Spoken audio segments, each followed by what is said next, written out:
Caregiving policy, and caregiving as a whole for that matter, is a subject that touches us all in one way or another. I believe Rosalynn Carter, former First Lady and founder of the Rosalynn Carter Institute for Caregivers, described it best when she said, "There are only 4 kinds of people in the world: those who have been caregivers, those who are currently caregivers, those who will be caregivers, and those who will need caregivers." Now, there are great satisfactions in the act of caregiving, but studies reveal that it's often associated with adverse effects, such as increased health and economic-related distress. And this distress may not only result in poor outcomes for the caregiving recipient, but also for the health and quality of life of the caregiver. Luckily, however, we know that certain supports, such as training, respite care, stipends, and others, have been shown to ameliorate some of these adverse effects.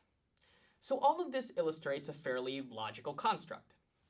If the act of caregiving is so ubiquitous and often has adverse effects for both the caregiver and care recipient, surely we would expect there to be a robust universal system to support them. But there isn't.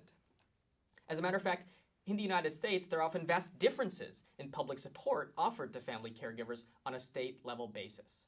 Furthermore, particularly for those in that so-called informal or family category, the spouse, the neighbor, the grandparent, those often providing crucial emotional, physical, and financial services, information about caregivers just isn't easily available. Unlike one's medical history or list of current medications, it isn't something we routinely document even in health records. And this incongruence also extends to family caregivers themselves, where most don't naturally self-identify within their roles. So why is that? And in turn, how might research into the experiences and policies concerning family caregivers connect both identification and support together? The first thing I'd like to address is caregiver self-identification, which I'll do with the help of a case study. A husband caring for his wife with a neurodegenerative illness, let's say dementia. They were both home when suddenly a knock came from the door. A local nonprofit providing counseling to family caregivers was inquiring as to whether anyone at the residence would be interested. And the husband answers, "No, I actually work full-time, I'm not a caregiver, I'm her spouse, and I do have to finish assisting her before work." Now what I just described is a narrative, an incongruence, if you will, between caregiver perception and identity that so often takes place during these community outreach initiatives. Those who, from a clinical, definitional standpoint, clearly serve or have served the role of being a caregiver to their loved ones often decline to identify as such. And it results in there being sizable discrepancies pertaining to even the sheer number of family caregivers in the U.S., with estimates ranging anywhere from 17.7 million in 2015 to as high as 43.5 million in the same year. Now this lack of self-identification and the vast discrepancies that follow as a result impact data collection, which in turn limits our capacity to inform policy decisions. And this brings us to our second point, that even for those who identify as family caregivers, there is a disconcerting lack of comprehensive support currently available. And caregivers notice this. In a 2021 congressional report, the vast majority cited lack of access to fiscal services and support as a major source of continued stress, highlighting both the need and imperativeness for widespread policy reform. To illustrate this, let's propose that the same husband we discussed earlier, who didn't conceptualize himself as a caregiver, did, and sought out assistance from the state and other community-based organizations.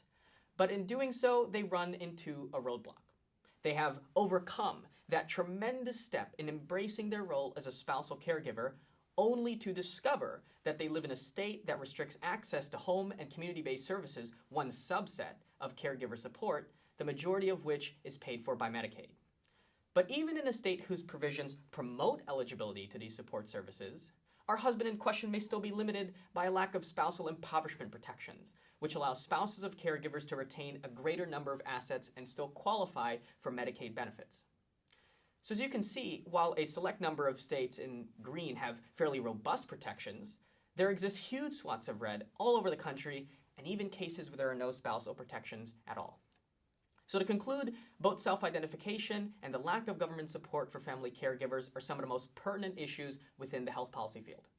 Through qualitative, systematic research, we can amplify caregiver experiences and examine not only how to maximize self-identification, but also inform future interventions at both the state and federal levels. However, long-lasting change involves not only research-related endeavors, but also all of you.